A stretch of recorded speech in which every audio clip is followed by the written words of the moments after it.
जय गुरु। ये कहानी सत्संग के ऋषि कीर्तन के युग के भक्तव्र किशोरी मोहन की है। एक बार ऐसा हुआ कि डॉक्टर किशोरी मोहन के घर पे खाने के लिए कुछ भी नहीं था। खाद्य पदार्थ सब समाप्त हो गया था। डॉक्टर तो थे होम्योपैथी के, लेकिन कुछ दिनों से आय भी नहीं हो रहा था। माँ और पत्नी बहुत व्यस्त हो गए थे, क्या करना है। इसी समय पास के गांव के एक व्यक्ति आए, आके बोले कि उस गांव में एक रोगी है, इनको देखने के लिए जाना है और उसके बदले में वो उनको 6 रुपए देने की बात कहा।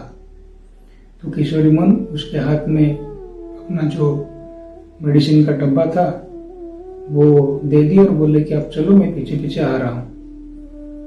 तो जैसे ही वो जाने के लिए प्रस्तुत हो रहे थे, अचानक श्री ठाकुर जी आके उनके घर पे पहुंचे।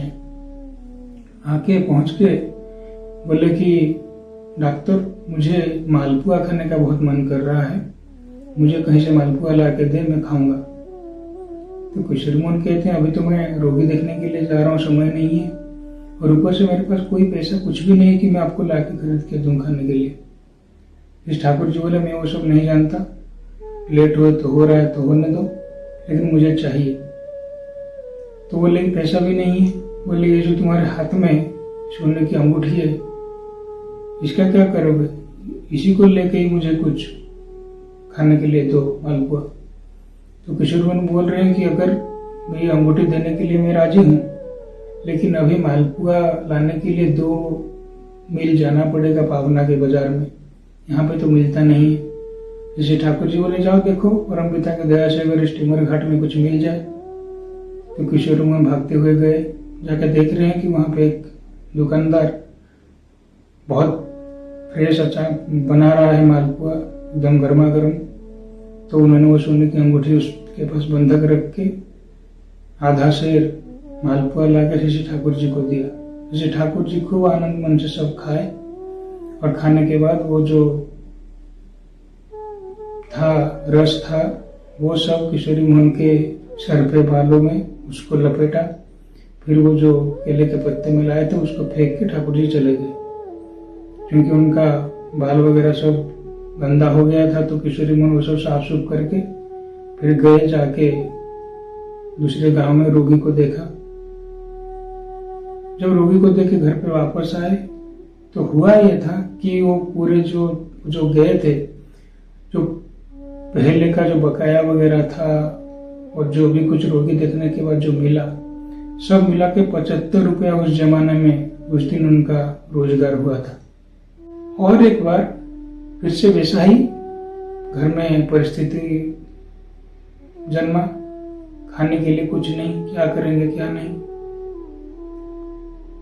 सोच रहे हैं क्या करेंगे क्या नहीं, परेशान बैठे हैं। श्री ठाकुर जी आके पहुंचे हैं, आके बोल रहे हैं कि डॉक्टर, मुझे सिगरेट का पैकेट लाके दे सकता है क्या? किशोरी मोहन बिना सोचे पावना बाजार में दौड़ गए, अपना जो अंगूठी छुड़वा के लाए थे वो मिठाई की दुकान से, वो उधर फिर से बंधक रख के सिगरेट का पैकेट ठाकुर जी को लेके दिए।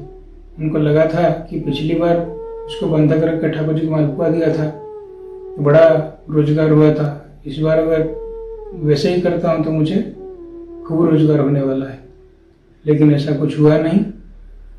हुआ ये कि अगले 7 दिनों तक उनका कोई रोजगार नहीं हुआ। बहुत कष्ट से उनका परिवार वो कुछ दिन व्यतीत किया। इसी बीच में उसी समय उनके घर में कुछ 12 अतिथि आके पहुंचे। अभी 12 जन आके पहुंचे हैं, अतिथियों को जाने के लिए भी नहीं कह सकते, उनको बैठने के लिए जगह दिए, विश्राम करने के लिए जगह दिए। सोच रहे कि क्या करेंगे, कुछ है नहीं घर में कि उनको कुछ खाने के लिए दे सकते हैं। इसी वक्त श्री ठाकुर जी आके पहुंचे हैं, आके बोल रहे हैं कि डॉक्टर, मुझे और एक सिगरेट का पैकेट देगा क्या? तो किशोरी मोहन कहते हैं कि ठाकुर, आपको तो सब पता है, एक अंगूठी थी वो भी बंधक रख के आपको सिगरेट दिया था, अभी क्या करूंगा? ठाकुर जी बोले कि डॉक्टर, तुमने जो पहली बार मालपुआ खिलाया था अंगूठी बंधक रख के, वो तुम निष्काम भाव से किए थे, इसीलिए उस दिन तुम्हारा इतना रोजगार हुआ। लेकिन जब मुझे सिगारेट दिए उस समय तुम सोचे कि ठाकुर को मैं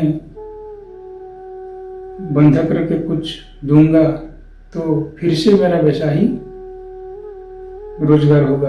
ये तुमने लोभ के वशवर्ती होकर किया, इसीलिए तुमको कुछ नहीं मिला। प्रतिज्ञा करो कि ऐसे लोभ के वशवर्ती होकर स्वार्थ के भाव से कभी कुछ नहीं करोगे। किशोरी मुनि ने वैसा किया।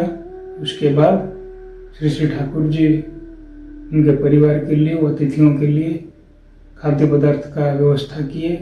तो किशोरी मोहन वो जो अतिथि आए थे उनका सत्कार किए। तो एक ही घटना, अलग अलग फल, उसका सिर्फ कारण सिर्फ एक ही था कि एक निष्काम भाव से सेवा किया उन्होंने और एक लोभ के वशवर्ती होके सकाम भाव से किया। जय गुरु। जय गुरु। ऐसे ही नए नए वीडियोस देखने के लिए इस चैनल को सब्सक्राइब कीजिए।